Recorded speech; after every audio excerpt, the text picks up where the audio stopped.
வணக்கம். இது உங்கள் தினக்கதிர். தமிழக பகுஜன் சமாஜ் கட்சி தலைவர் கே. ஆம்ஸ்ட்ராங் கொலை வழக்கில் தொடர்புடைய சந்தேக நபர் ஞாயிற்றுக்கிழமை மாதவரம் அருகே போலீஸ் என்கவுண்டரில் கொல்லப்பட்டார். குன்றத்தூரைச் சேர்ந்த 33 வயதான கே. திருவேங்கடம் என்ற நபர் ஆம்ஸ்ட்ராங் கொலையில் தொடர்புடைய 11 சந்தேக நபர்களில் ஒருவர்.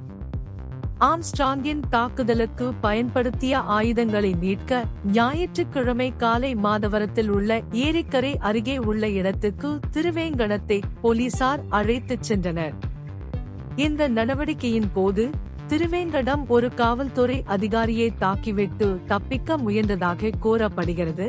இதனால் காவல்துறை துப்பாக்கிச் சூடு நடத்த தூண்டியது. பின்னர் அவர் சுடப்பட்டார். உடனடியாக அருகிலுள்ள மருத்துவமனைக்கு கொண்டு செல்லப்பட்ட போதிலும் அவர் வரும் வழியிலேயே இறந்துவிட்டதாக அறிவிக்கப்பட்டார்.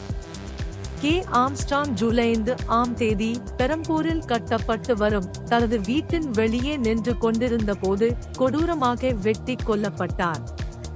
உடனடியாக கிரீம்ஸ் சாலையில் உள்ள தனியார் மருத்துவமனைக்கு கொண்டு சென்ற போதும் சிகிச்சை பலனின்றி உயிரிழந்தார். பின்னர் அவரது உடல் பிரேத பரிசோதனைக்காக அரசு மருத்துவமனைக்கு அனுப்பி வைக்கப்பட்டது. ஆம்ஸ்ட்ராங் கொலையை தொடர்ந்து திருவேங்கடம் உட்பட 8 சந்தேக நபர்களை நகர காவல்துறையினர் விரைவாக பிடித்தனர்.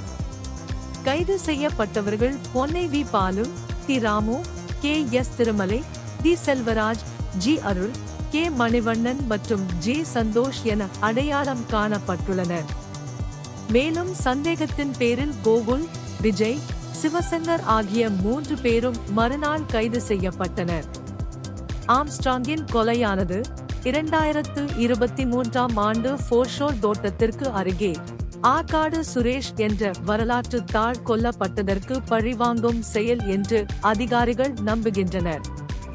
சந்தேக நபர்களில் ஒருவரான பொன்னை வி. பாலு சுரேஷின் இளைய சகோதரர் என்று கூறப்படுகிறது. ஜூலை 11 அன்று நகர காவல்துறை சந்தேக நபர்களை மேலும் விசாரணைக்காக 5 நாள் காவலில் எடுத்தது. இந்த குற்றவியல் நடவடிக்கை பழிவாங்கலுடன் தொடர்புடைய பதற்றம் மற்றும் வன்முறையை அடிக்கோடிட்டு காட்டுகிறது. பொது பாதுகாப்பு மற்றும் ஒழுங்கை பராமரிப்பதில் சட்ட அமலாக்கத்தின் சவால்களை எடுத்துக் காட்டுகிறது.